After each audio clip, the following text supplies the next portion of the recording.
Elastic Games is a III studio located in Montreal's Mile End, where we have a small team of passionate developers working at bringing Last Year the Nightmare to life. The basic concept of Last Year the Nightmare is it's an asymmetrical online action horror title where 5 players play as these teenage survivors and they're trying to work together to escape. In the meantime, the 6th player is playing as this unstoppable, unrelenting, almost supernatural killer that's trying to cut down the survivors in their tracks.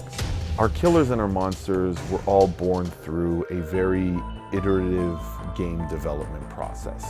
We start off with a very high-level fantasy, so that's where the iterative process comes in, of trying ideas really quickly, seeing what works, what doesn't, what fulfills that fantasy, is it fun?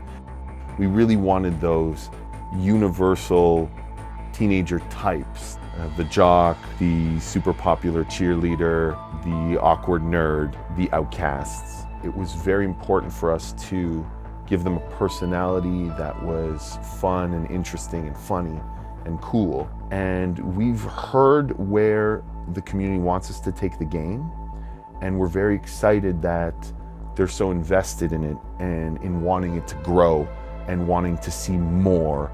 It was very important that we don't overlook our community and we don't forget who it is that we're making this game for. At the end of the day, we're making the game that we love and we believe in, and that's what fuels us, because we know that out there are people who love and believe in it too, and we take that responsibility very seriously. We are very focused on creating features and content that will not only make the game larger, but deeper as well. Things like new killers and new maps. But what really interests us is those experiences that will keep players invested in the game and will continuously delight and surprise them. Hello everyone, my name is Sam Sampson. I am, just like most of you all watching this video, a fan of the game known as Last Year. I'm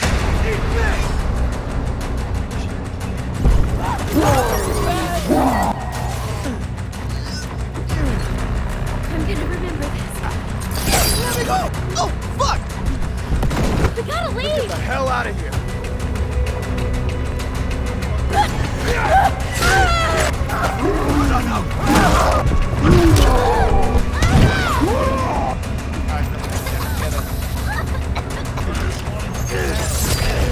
Oh, man. What? Think I can't still kill you? Get the fuck out of here! What? See you never, fuck! Hey, dummy! I'm gonna get you!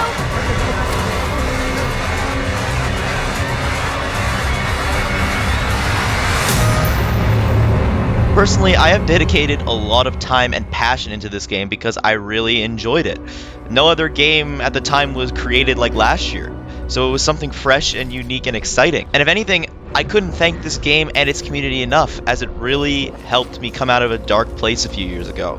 And it also helped me meet a lot of amazing people, many I am still friends with to this day, and I know a lot of people would feel the same as I do. But what we're going to be doing today, however, is take a step back. And we're going to be looking through how the game we know and love was created, from the very start of development in 2014 to 2020. At the beginning, Elastic Games was founded by a man named James Waring, who had a concept for an asymmetrical multiplayer survival horror game that he wanted to bring to life for fans of classic horror films to enjoy. So he hired 2 other game developers, and the process of creating Last Year had begun, with 3 people working on the game. They quickly realized, however, that the more they were working on the game, the more they wanted to add to it, which of course would cost more money. So in December of 2014, James posted an ad on KickStarter explaining their goals and ideas for this brand new game. Instantly, people fell in love with the idea. Back when this ad was posted, No type of game in this genre had been released before, and fans of classic horror films loved the way this game sounded. Originally, the team was asking for $50,000, but near the end of the Kickstarter, it was revealed that Elastic Games had made more than double their goal and received $114,711. Their eyes were opened, jaws dropped. They knew what the fans wanted, and now they needed to deliver to them, which takes us from now to the first alpha footage of last year in 2016.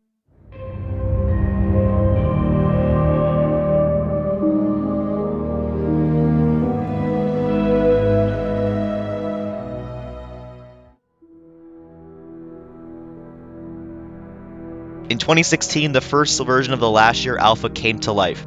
You can probably tell already that this alpha looked way different compared to anything you've played. This was Elastic's first design to product build, and a lot of things were different compared to the final product of the game, and some things we've never actually seen before. So let's go over some of these main differences. In the current version of last year, there is a crafting system, where if you want to craft a certain weapon or item, you need what's called scrap. Scrap was a random material that you could find in boxes, drawers, lockers around the map in different quantities. Originally though, in the first alpha, there was no crafting system. Instead, you had to search lockers that you could find around the school to help you get certain items and weapons against the killer. In these lockers, you were able to find things like wooden planks, pipe bombs, toolkits, bats, and so much more. The bear traps actually, in the first alpha, used to be razor wire traps that you would need to crouch over, which made them a lot more difficult to see in the dark compared to the newer square traps that we have in the current version. In the first alpha, the killer also had a completely new trap that we never got to see make it to full release. They were called the light traps, or chandelier traps if you want to call it that. The killer was able to do two different things with these traps. He was either able to turn off the lights in the room that he's in, making his razor wire traps a lot more efficient, or he had the option to sabotage these lights. If a classmate ran under a sabotaged light, it would fall from the ceiling, doing massive damage to whoever it hit. The trapdoors that you currently see around the map in last year were mostly always the same concept as the tool to separate the classmates. If you were ever thrown down and landed in the basement, it would have been wise to try and leave right away. Otherwise, you were just easy prey for the killer, all alone. Back in the first alpha, the barricades were actually the wooden planks that you could find inside the lockers. You were able to install them on any door across the map. But in the first alpha, a feature that we never got to see come to life is that you were able to place these barricades on the floor as well, creating another obstacle for the killer. The more wooden planks you had, the more you could upgrade the barricades, making them even stronger and more difficult for the killer to break. The bigger they were, the harder they fell. Fans of last year currently know its obsession with explosives. In the first alpha, there was the pipe bomb, which was on a fuse instead of a timer and would instantly explode on impact. Here's a clip of James trying to use the pipe bomb. Then there was the Molotov. The Molotov, when thrown, would instantly explode on the ground, creating a circle of fire and dealing massive damage to whoever walked into it. In the first alpha, the objective is a little similar to the objective on Gym that we have in the full release, but with a twist. The objectives were that you had to constantly fill up the lift with fuel that you would find around the map and push it towards the other side of the gym. This fuel could be carried or thrown by classmates over to the lift to try and get it in as fast as possible. Once the lift reached the other side of the gym, there would be an open window that the classmates would be able to jump through to escape the killer's grasp. When survivors got incapacitated by the killer, they could be picked up by their teammates. The killer would need to whack them a couple of times in order to kill them, so there was no executions. You would hit them, and they would die. However, death was not the end, as it was up to your team to rescue you from a closet. Alright, now, finally, let's move on to the three killers. The killers had one job: kill all 5 classmates before they could escape. The 3 killers introduced in the alpha were the Strangler, the Slasher, and the Giant, all each with their own special and unique attacks. The Slasher, he was able to quickly swing at survivors, dealing consistent damage. However, the Slasher was also able to charge up this attack for more damage. The survivors also had a similar attack like this on the baseball bat. The Strangler was given a chain that he could use to drag survivors away, doing damage as he did so. However, players needed to be careful, as the Strangler was not able to handle groups of survivors, being he had the lowest HP out of all the killers. The Giant was the tankiest out of all the killers, but suffered from slow movement speed. The giant was able to grab survivors and throw them into the walls and deal heavy damage. He was able to do this in an unlimited amount of times until the classmates were dead. The giant was also given a charge ability, which would send him sprinting forward in a furious rage, grabbing the most unfortunate classmate that came face to face with him. Predator mode was a form that all fiends had access to. To enter and exit this form, you needed to be out of the line of sight of classmates. Once in Predator mode, you would be able to set up traps to gain your advantage over the classmates, and it would help you kill them. Spawning in just to attack without any traps would most likely result in a very quick death, as the classmates had a lot of weapons and tools to your disposal. You needed to play cautiously and plan out your attack. Another tool you had in Predator mode were the ambush spots. These locations were unique to each killer, and gave them the ability to immediately jump out and attack the classmates head-on. The killer also could lock on to one classmate in any ambush. They would deal increased damage to that specific classmate. Wow, that was pretty long. What a good history lesson, am I right? But anyways, you may have noticed that I have been saying the first alpha and not just the alpha. Well, that is because the 2016 alpha was not the only alpha that was developed. In fact, 1 year after the first alpha, Elastic Games came back with a brand new alpha that looked completely different from what we previously saw, looks and gameplay wise. So without wasting any time, let's get into going over everything about the second version of the last year alpha, released in 2017. Oh gosh!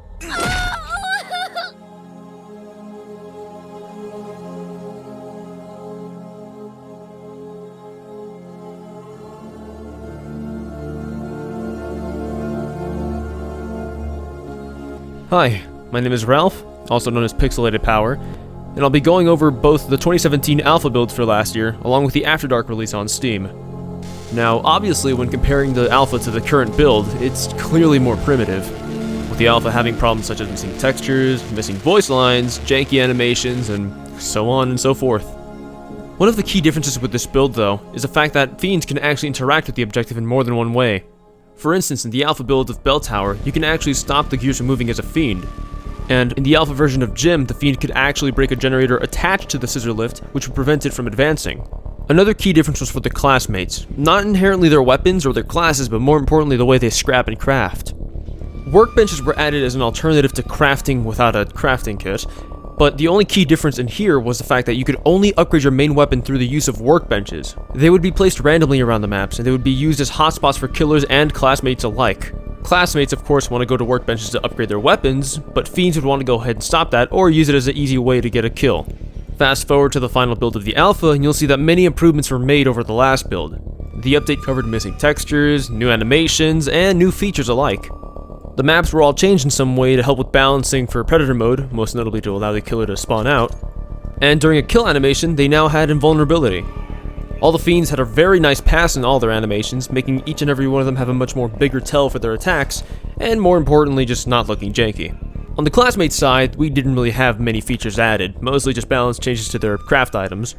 But apparently during the final build, there was a progression system built in of points. Based on how well you perform that game, both as either classmate or fiend, you would get points to progress, but this system never made it into the actual current build, for some unknown reason. And aside from some superficial details I missed out on, it's really it for the alpha build. It's not much different than the current game, just, you know, some tweaks and, of course, early game jank.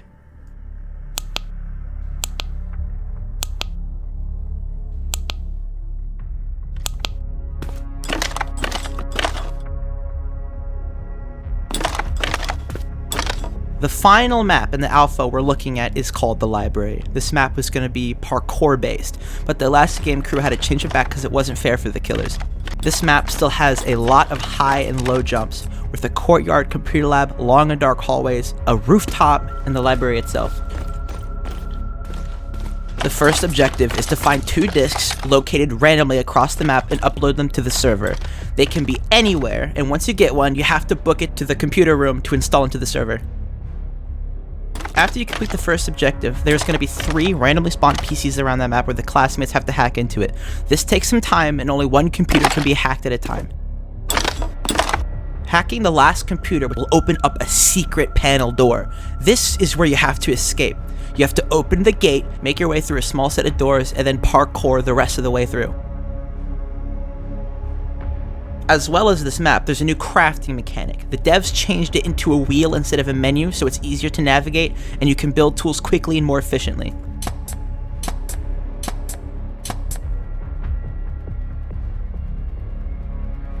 The killers have also gotten new and improved animations that fit their personalities more. This includes insta-kills and their execution animations.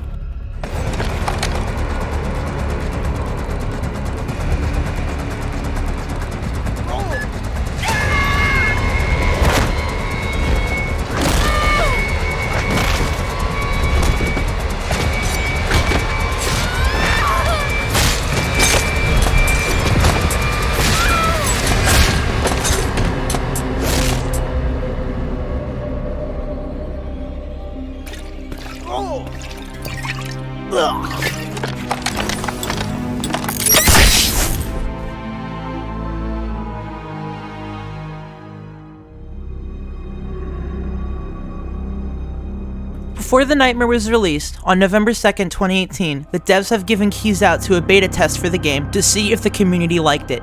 There was only one playable map, the gym. It consisted of a large, open gymnasium, and the killers can spawn on the rafters and strike the classmates from above. The classmates also have the decision to go into the dark depths of the basement to craft weapons to fight the killers. At this point in development, the game is at a good state with great graphics, animations, models, gameplay, sound, and balance. It captured the horror experience the devs wanted. Each of the characters' unique personalities makes you connect and actually feel like you're playing as them. The feedback that the devs got from the community was all positive, and it was soon ready for release. Oh shoot, he's doing the Loki! Oh shit!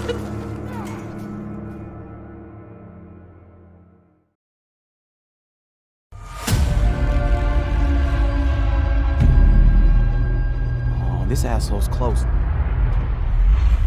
Oh, shit! My oh my, East Side High is the place we wanna be. East Side High till the day we die. We never wanna leave. Never wanna, never wanna, never wanna leave. My oh my, People at the turn! East Side High. It's him.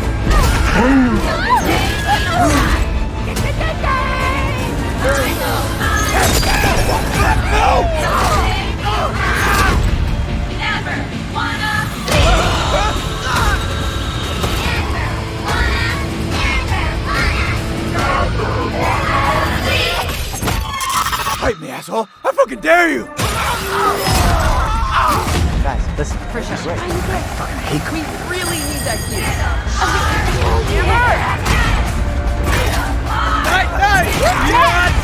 Guys, we got this! Ready to be dead!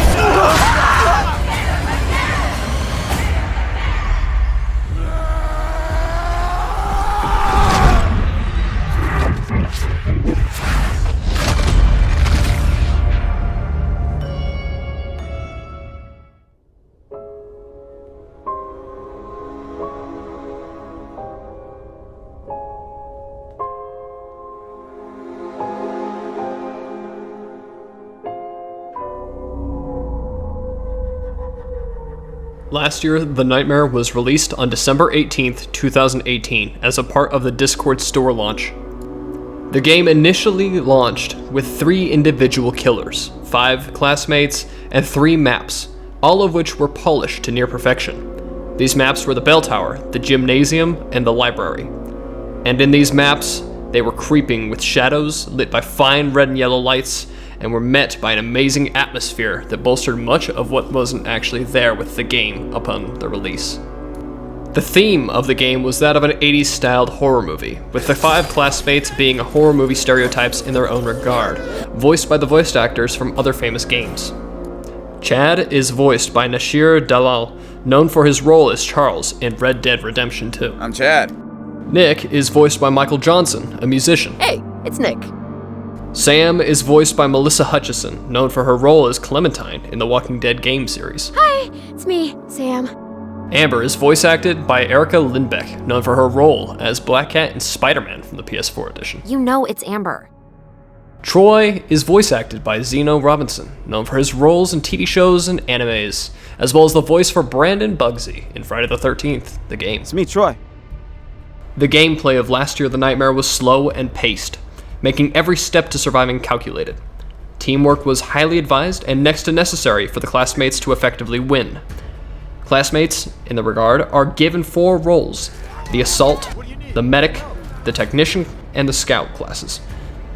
There were at a time plans for a 5th role that would focus primarily on support, but nothing came to light on this. The killers were lonesome in their hunting, so they had to utilize everything and anything to their advantage. Thus, they could place traps of 2 different sorts and make use of the environment to ambush classmates. And just like straight out of a horror movie, the killers had the capability of Predator Mode, which was a systemic ability for them to spawn in and out at will, outside of the range of survivors, in order to get a different drop on them. The Strangler, a more gangled maniacal type, was weak but effective in picking classmates off one at a time, utilizing a chain and knife.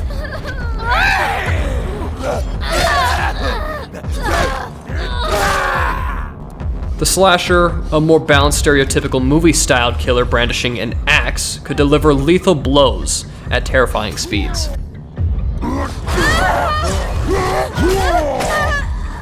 And the Giant, an unholy mixture of torture and cruelty, was a massive in size and height, and could easily lift classmates above its head and throw them.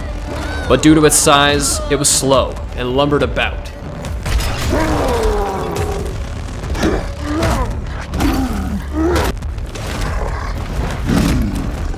The voice actor for the Slasher was Elias Tufe, which was also known for his roles in movies and other games, and even the now existing Back 4 Blood game. Ray Chase was the voice actor for the Strangler, who is known for many things actually, such as Smash Bros. Roy character, to an enemy even in The Last of Us Part 2, and characters from the Resident Evil game series. Not much is known of the voice actor for the Giant. His name is John Olson, and one could even say that this was his first instance of voice acting, which could have kickstarted his career. The Nightmare ultimately was a great start for this horror game. Sadly, just a few months after Last Year the Nightmare was released, the dev team ran into financial problems and were radio silent with the community. It seemed like the Nightmare was over. Until 6 months later, the devs came back and revealed a fresh start to Last Year as a full rework and launched to Steam.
I'm not afraid of you! I've got this. It's time to lay down the law. See how it feels! You like that, bro? Huh? You like that? Oh, you think this is a game? You big idiot! Take that!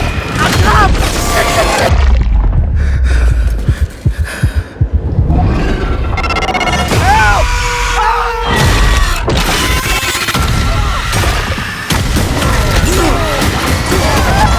Come on!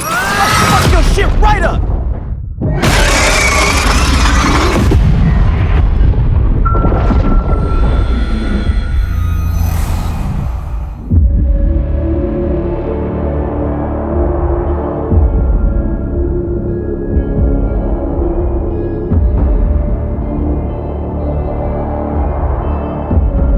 Last Year After Dark is a full rework of the game with a new theme. It came out with a bunch of new features like spells, cosmetics, cryptids, and much more.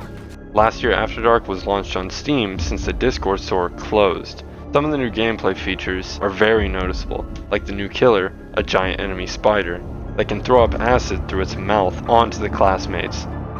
She can also take the students down into a hole using her ambush. The new spells for the classmates are a game changer.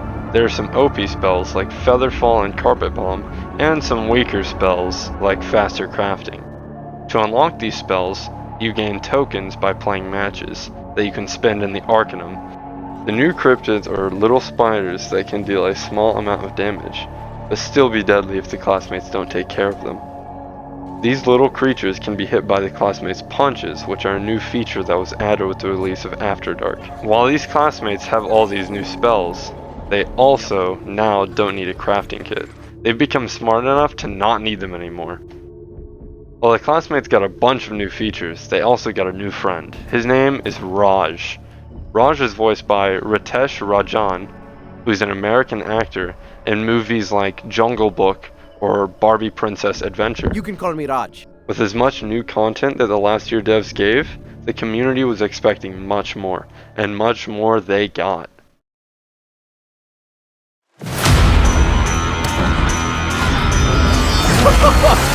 You're ready to begin!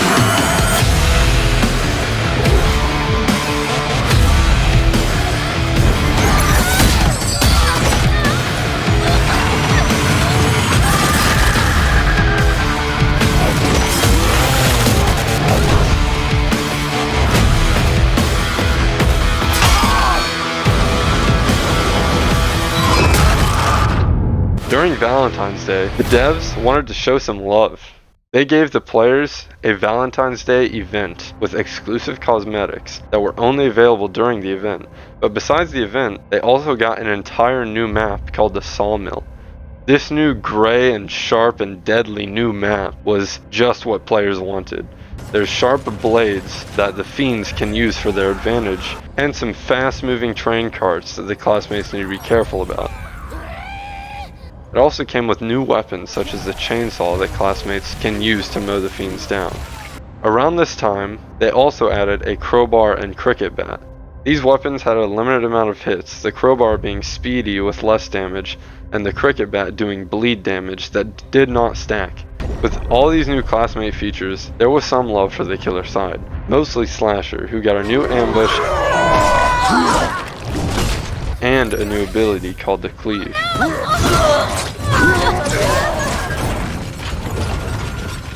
The Cleave is a big area damage swing that locks him in place, but can hit multiple survivors at once, dealing massive amounts of damage.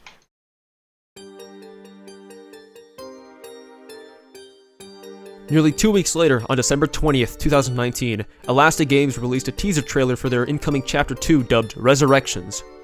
The trailer showed off what appeared to be the fires of 1666, with a priest-like figure known as a father standing before the fires of the church, holding what appears to be in one hand the Arcanum or some sort of biblical scripture, and on the other hand, summoning a hovering ball of fire, but at least to me, it seems more like a D20 dice on fire, something reminiscent of a game piece. Makes sense at the end of it all, seeming as last year is based on a card game.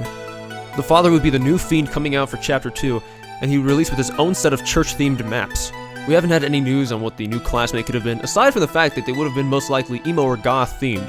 Aside from the release of AfterDark itself, this trailer actually generated a lot of hype for the game, and kept people wanting to stay in and stay invested in last year, especially with the production value put into the teaser alone.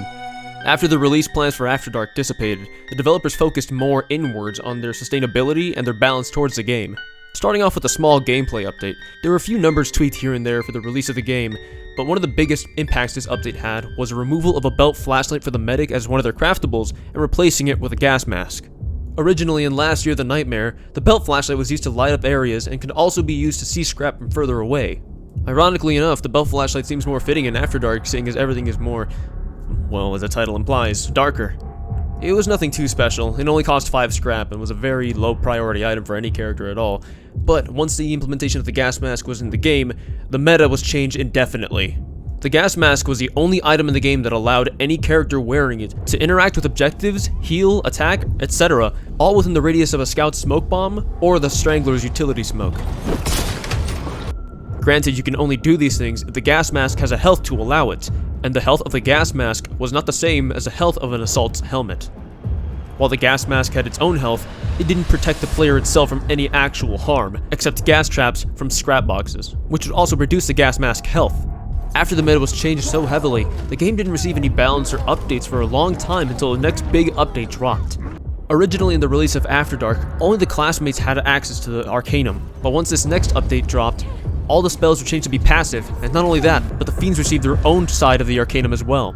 A lot of spells were either changed or removed, and the Fiends had an entirely new Arcanum to choose from. Within this update came a lot of new meta-changing spells as well.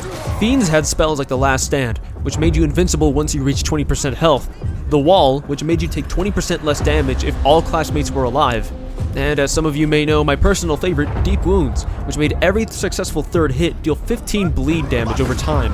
The Fiends didn't all get love though, the classmates did as well. They had some good spells like Faster Crafting, which, as the name implies, made you craft faster, Brawler, which made your punches do even more damage, and Lone Wolf, which made you have double stamina regeneration and max stamina so long as you're far away from other classmates. Now mind you, these don't sound all that powerful, until you realize that these are all passive now instead of being active. This update also came with a tutorial section, which, granted was added very late in the game's life, still helped a lot with the onboarding for new players.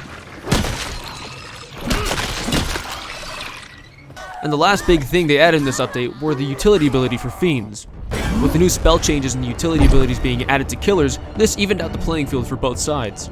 The Slasher gained the ability to dash for a short distance. The Strangler, sadly with the most useless utility ability, had a very small smoke bomb that lasted for only half a second. One of the Giant's original ability, being the Goliath Rush, was actually changed to be a utility ability. Finally, the Spider's utility ability was one of the strongest in the game, seeing how she was already a chase-oriented killer. The Spider's utility ability was to shoot a web out of her mouth that allowed her to zip straight to whatever classmate she shot it at.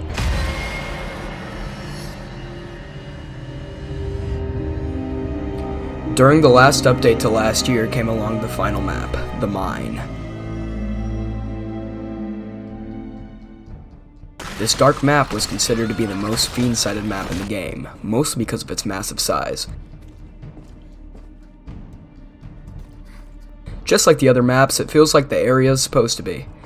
The Mine had dark areas like a giant spider pit with an array mist, a huge wooden structure, fast carts moving around, very long dark corridors, a mad dash to the escape gate, and as well as showing that it's the spider's home. After a few days, the map had gotten a patch, mostly patching out-of-bound areas that the players can enter and the addition to the new weapon, the Sledgehammer. This weapon can only hit the Fiend twice but does heavy amounts of damage, and it also has a slow swing from how massive it is. After a few days have passed with the release of the Mine, a new update was going to happen in August, which reduced the summer camp map to be added into the game, which unfortunately never made it to it. Bakalid, a well-known dev, announced that they were having financial issues and couldn't do any more updates to the game. Once AfterDark was put to a hold, there was told a surprise in October, and that surprise was a re-release of last year The Nightmare on Steam.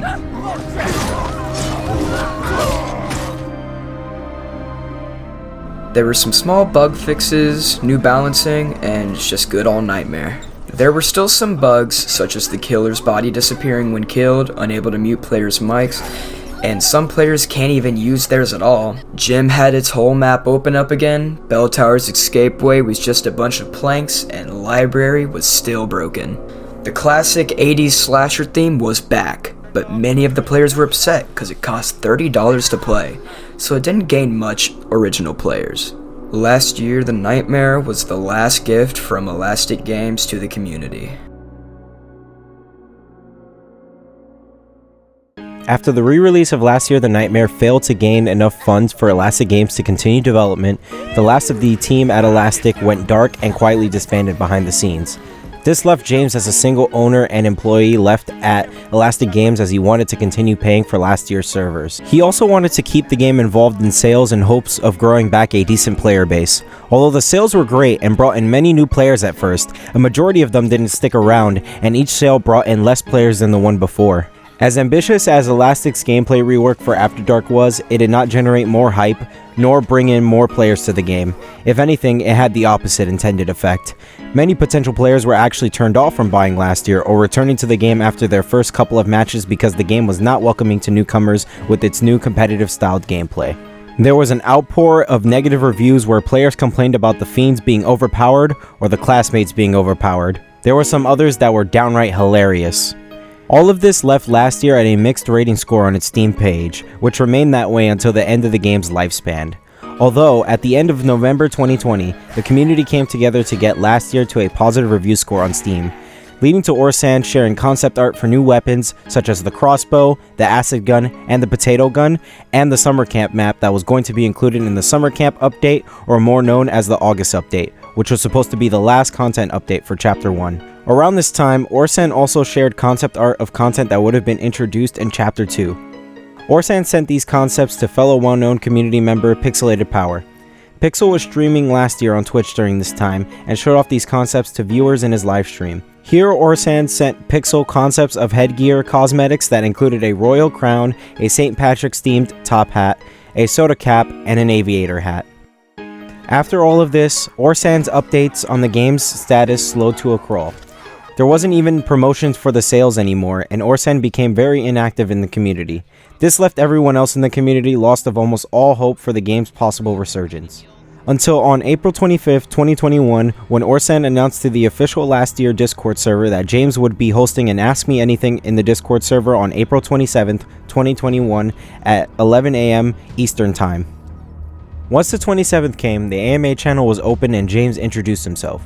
James gave a quick background on how Elastic ended up in their current situation, explaining that their original publishing deal worth $10 million fell through once the pandemic hit and scared off the publisher.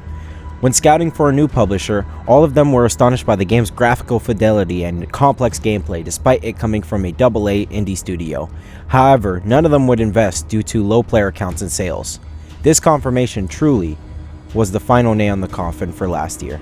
After this bombshell was dropped on the community, James began answering questions. Toons asked why there was a large aesthetic change from Nightmare to AfterDark. James answered that AfterDark was inspired by creature invasion movies, and expanding upon ideas like these expanded the Nightmare universe, instead of keeping the team creatively limited by the slasher horror genre concept. Other members asked how the new weapons that were meant to be included in the August update were going to function. James responded that the acid gun would shoot out acid depending on how long you held the fire key, like how the flamethrower operates, and the potato gun was meant to shoot out explosive potatoes, kind of like a, quote, less boomy grenade launcher. Many members also asked about the plans the team had for Chapter 2 and how far it was in development before it was halted. James answered that Chapter 2 was about halfway through development before they were forced to stop. There was going to be a new classmate that was Asian female with an emo goth aesthetic that the team never had a chance to name. The cryptids were going to be replaced by fat rats in this chapter, and the new maps were going to replace the rescue rooms with tombs. James went even further and revealed the plans the team had for Chapter 3. The chapter was going to be called Mars Attack with an alien invasion theme, taking place in a series of maps in the suburbs, with a Marilyn Manson-esque guy as the new classmate. There was also going to be a robot killer that would have been introduced with the mall map. This was inspired by James's fears of malls and robots, which is oddly funny. Professor Monster asked James if the team ever considered implementing a vocalizer wheel like in the Left 4 Dead series to help players without a microphone interact with other players and give out commands.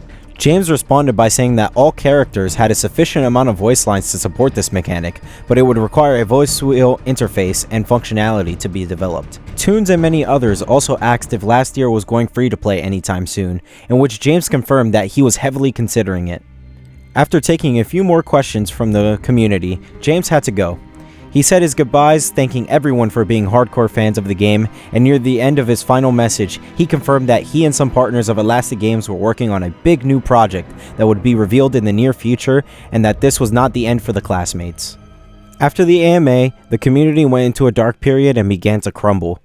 The small but dedicated player base that last year had obtained slowly disappeared, and those small few still playing the game were left hoping that James would follow through with his consideration for free-to-play, which never came to fruition. The reason why the game didn't go free-to-play was explained by Bakalid. He explained that the servers cost money and that James was going out of his way and into his own pockets to continue paying for the servers. But this left the game with almost no players, making it hard to even get into one match anymore, especially with the lack of sales last year was participating in. There was also a scare during this time that last year could have its servers shut down, as journalists confirmed that GameSparks, the servers last year used for its backend, was shutting down. However, after that article, it was soon confirmed that any game using GameSparks services would be supported by Amazon servers, meaning that the game would not be shut down as long as the servers were paid for. Meanwhile, in the summer of 2021, the community received some good news that GenVid, the company that James mentioned he was working with, was successfully funded and unveiled Project Raven that included some of the classmates in a concept trailer, notably Chad, Amber, and Troy, as well as the Scouts tracker. It was more of an interactive experience than a video game, yet this sparked some new life into the community as everyone was excited to see where the classmates would go in this new adventure. Later on, in the middle of September 2021, the servers for AfterDark were shut down with no prior warning. No Discord announcements, no Steam announcements, leaving many players confused at the time as to why they couldn't get into the game anymore. The server shutdown wasn't made aware of to the community until November 18th of 2021, when Orsan confirmed that James officially left the company and successfully transferred the IP rights from Elastic Games to the Royal Bank of Canada in around August.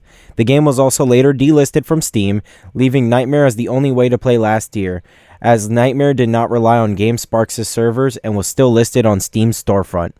However, this didn't last long, as soon after, Nightmare was also delisted from Steam, meaning that there is currently no legitimate way of purchasing any forms of Last Year anymore, and the only way you can play now is if you bought a copy of Nightmare on Steam or on Discord before they were delisted, as these versions of the game utilizes Steam and Discord servers respectively, meaning that servers for Nightmare will exist as long as Steam and Discord exist. After this, the official Last Year Discord server was dead.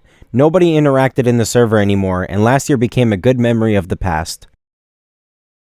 Until on January 6, 2022, Orsan made a huge announcement to the official Discord about the creation of Neighborhood Games and their new game codenamed Vertigo, with James at the helm of production once again and well-known Last Year developers Bakelid and Nevum joining the project as developers. This reignited the community's excitement for a future for Last Year, and an entirely new official Discord server was created for the game. As for the game, we don't know much about it at the moment besides the codename of the project, Vertigo, and that the game is a first-person shooter that seems to be a battle royale using a combination of Last Year's assets and newly created assets.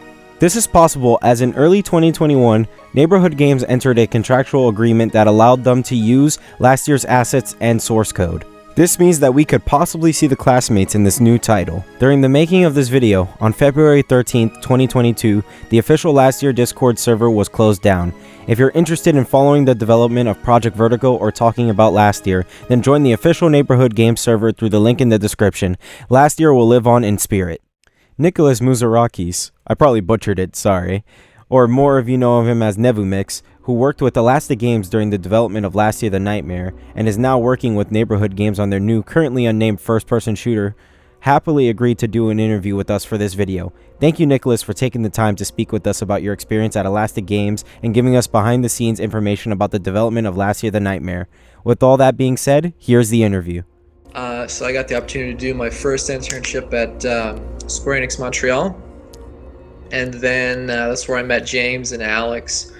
Alex Halchuk and James Waring, and also Charles Goley was there too. So all four of them were there, and I worked on on the game Hitman Sniper for about 8 months. Then went back to school for a bit, 1 semester, and then for my next rotation I did Eidos Montreal. Worked on Deus Ex: Mankind Divided. And Alex and James were still at Square Enix Montreal, but they're sister companies, so like they're both under Square Enix umbrella. So the internship ended December of 20. If you look at my LinkedIn, the dates will be there. Let's say December of 2015, and then December of 2016 is when this all kind of started. James and Alex had gotten some startup money from a Kickstarter and from Epic and from CAMF, the CMF's Canadian Media Fund, to kind of start this project up. And they brought in Charles as a partner, I was not brought in as a partner initially, but so they contacted me around January 2016, and it was right around. I remember it was right around the time of my birthday. It was really unfortunate timing. What happened was Eidos had already secured me for the summer of 2016, and they wanted to just hire me at that point. Like, so I think I did like reduced classes at that point to kind of keep up with it. But I already signed with Eidos, so I was with them from January till month before April, I want to say. So I was with them from January till April, did Eidos from May until till August, and then I went to vacation in Greece for a little bit, and then I came back, and from September 2016 onward I was on the team. Usually I would usually be more in contact with Alex for most of the day. Alex would come to me. Most things would start with Alex coming to me and saying, "Hey Nick, we got a special project for you." All right. And so usually I would be doing anything that's kind of like infrastructural and kind of critical game systems that happen in the background. Also fixing bugs here and there with the gameplay, integrating stuff with the gameplay. So the things I was working on were, so I started with things like, the first thing I made was like the Molotov and the bomb, the pipe bomb. So kind of all the code behind that. And then it moved into things like, hey, we need an objective system. Like we had a really janky kind of objective system that we were using at the time. We're like, we need to organize this a bit more. So I went really kind of theoretical, and I made like a whole objective system based on graph theory, kind of similar to what Git does with source control, but I did it and I applied it to objectives. I kind of implemented an innovative way to represent them in the graph, like the blueprint graph in Unreal. And also had different ways that they could interact with each other, different ways that they could be displayed hierarchically. Kind of an interesting system like that. So after a whole bunch of testing, that went in. Then after the objective system, I think it was stats. It was keeping track of stats. Like I said, we were with Steam at that time, so the stats system was it was integrated with the Steam Stats API, and we were storing the basic stats, retrieving them. I made it kind of a innovative way of calculating, so make sure that the stats never got out of sync with the XP. The XP was just based on the stats, like literally, like, hey, do you have 4 killer kills? Well, each one of those is worth 20 XP, and that would just be kind of calculated on the fly in order to make sure that everything was consistent. So it's things like that, and then from the stats, I built like a whole kind of. There was like systems based on the stats, but anyway, well, the stats. I then went. I think around that time. I'm trying to think. It was things like setting up the lobby, setting up the options menu. That back-end kind of programming, I told you about the Discord system was big, multi-threaded network programming there, very complicated stuff. I was the engine maintainer, so like whenever we needed to change to the engine, I would make the change to source code, I would recompile it, distribute it to the rest of the team, and also the whole subtitle system. That was another one. I did the entire subtitle system, which was relatively complicated. It's not. There's certain parts of it that are not trivial. So the not only did I do the UI, but also you have to connect it to Wise. We use Wise Audio, so you have to connect it to the Wise API. There's more multi-threading going on there. There's like very low-level programming with the sound. There's also like the muting functionality, the kicking someone to at some point. You guys dialogue. I'm saying like I actually had to find a way to get the kids to have conversations that were dynamic, and we ended up being heavily inspired by a talk given by a Left 4 Dead 2 developer at a GDC some time ago. His name was Elan Ruskin, Elanruskin. Very, very talented engineer. He went on to create all of the different systems for dynamically loading in New York City for the Spider-Man game on PS5, I believe. a really good talk about that. He's not like, he's a pretty good presenter. He's not like amazingly like engaging to non-technical audiences, but to technical audiences, he does really cool stuff, I think. And so yeah, we kind of based our system off of his thoughts, but I built it from the ground up and implemented it in Unreal, and the subtitles have to react to that system and why. At one point, for fun, we didn't have the voice in yet, so I found an API for Google Text-to-Speech. So we took like the whole script, and what we did was to simulate different actors. Was we just took it and we put the script, and you could take the script and get like a bunch of audio files back that would generate from the speech, so it would be like Siri kind of. So what you can do though is if you change the language but keep the text the same, you just get like a really bad accent of that language, but it's different from the other one. So like each, Sam would have a really bad accent, and then Chad would have a bad accent, but it would be a different accent, and then you could kind of go back and forth. So it wasn't the most politically correct solution, but it was good to kind of get the two different things. The end screen in particular, that was the other thing I was working on, was like the end game screen. We had a really complicated system set up where you would take like the XP of your enemies that you killed or something, and that would be like your incentive. So it was things like that were, and I can talk about this because there was somebody leaked it online. It's in the game file somewhere. So, yeah, so what happened is be like, okay, it was like two teams. It has killers and us survivors. And so the survivor team, your score would be like everyone who got out, all of their XP. It would like fill a meter. And like if you hit a certain amount of XP that everyone had collectively, you get bonus XP by hitting certain levels. And then on the killer, it would be like the killer's XP that they earned plus any XP of people they killed, like people who didn't survive. And so you would kind of stack so technically speaking, both people could get like max XP, but usually it would be the killer just kind of stealing people's XP who did all this work. So it was cool things like that in the end we're getting kind of cut because to be honest, I don't feel like it would have. I think it would have been fine to launch with that. But what was happening was, people were just hitting the skip button on this. Like it was, they're like skip. But I mean, everyone hits the skip button on different states of the character. So like, yeah, changing the camera angles when you're in an execution and when you're going in an event and when you're when you're down and when you're getting I was gonna say execution and ambush, two different things. Getting gassed, all those kinds of states was mostly Charles, and then Alex took over. I did basically everything else. James and Alex kind of worrying about the design, but also, I mean, like everything they talked about would come from playtests of the company. You know what I mean? There was like, if we had a concern, we brought it to them. We discussed it with them individually. We didn't have like we used to have like a session where we'd like, all right, here's what needs to, here's not fun, or here's what we need to change. How should we change it? And we would. This was in the time when it was me and Alex and Charles and James, and we just had a whiteboard. We just go like, what can we do? What do we need to change? And then like, okay, Charles, go ahead and change. We did like the class system and stuff like that. But when we get to places like the Gaspé, when we have like Etienne and Antoine, and there was a whole bunch. I think we also like animators at that point. It's just too many people. So like, if you had an issue, you would just take it to like James or Alex and be like, hey.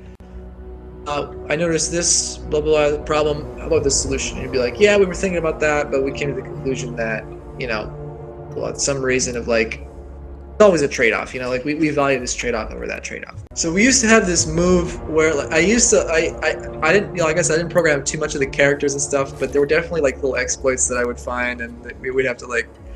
We would have to make little changes for us. Like one example is like I would jump in order to avoid wasting stamina. So like I would be like, okay, run, jump, and then take your hand off the stamina key, and then the stamina would regenerate while you were jumping, but you would still be going at running speed. So there were like things like that. The other thing I did was I would have like the slasher, and I would use a fast travel point, and I would spawn in as you were fast, like as I was fast traveling, but before I was seen by the survivor, and then like you could spawn in while fast traveling, and then you would just end up at the place. So and that didn't break the game at all. It was just like a little bit cheesy. So I think we took that out. But my favorite killer was definitely the Strangler. There was one playtest where I offed the whole team with a single strangler in the library, and it was like pretty close to like end balancing. So it was like a legitimate win, and I was like, yeah, I was like taking it seriously. I was like, let's do the strangler. But yeah, strangler is always about it's always about like taking advantage and picking them off one by one and be like, oh, you are going the wrong way, because I would do that too. I'd be like, I want to get my scrap, I'm going off my own. And then I would find the strangler. I'd be like, oh, there's a taste. Classmate. I didn't have like a particular favorite. I kind of always used to pick Troy, because Troy was like the first classmate. So I'd be like, all right, this is the original classmate. The way, like, this is the first character type we're doing. And so the old builds would be like 5 Troys running around, because that was the only model we had at the time. And so I think Troy or Chad's probably my favorite.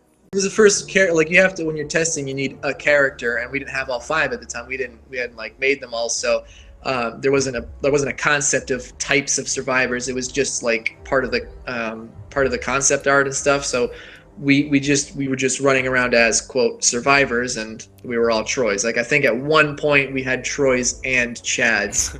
That's all. We just had like Troys and Chads running around as well. So it was always my favorite, because like also there's like some code in the end where it's like tries to determine what player type you're allowed to be, and if for some reason all that fails, it just makes you a Troy.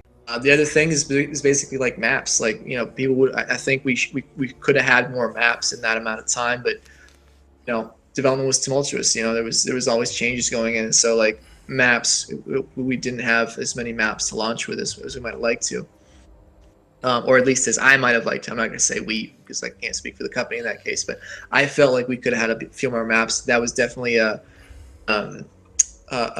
sentiment that was reflected by the community as well. Another thing was like, I thought we could have launched with the progression system that I put in, like the stat system, certainly. But you know, it's spill milk under the bridge. You know what I mean? It's, oh, I should say I left Elastic. Left Elastic in February of 2019. So from September 2016 to February 2019, I was there. But I want to say it was summer 2018. That's where we kind of got the Discord contact. They wanted us to be their flagship, you know, for the Discord store. And they said, you know, keep doing your development, keep doing your thing. And I had to integrate at that point.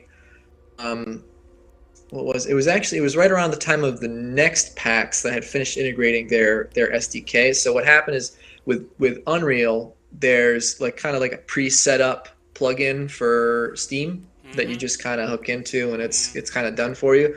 But I literally had to rewrite the main important parts of that whole plugin. The first couple times I was playing with fans was during the launch, and then I was playing a little bit. I was playing quite a bit when I first moved to St. Louis in February. I was playing at nights to see like how the community was doing and stuff like that. And then I played, obviously, when AfterDark. I was playing with them for quite a bit.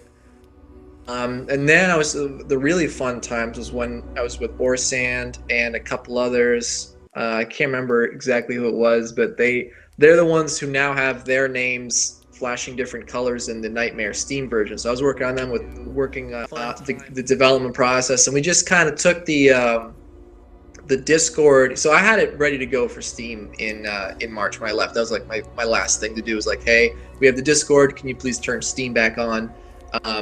And so that was kind of just left in the source control until James had contacted me recently and was like, hey, can you bring this back to life? Can we just release the old Nightmare on Steam?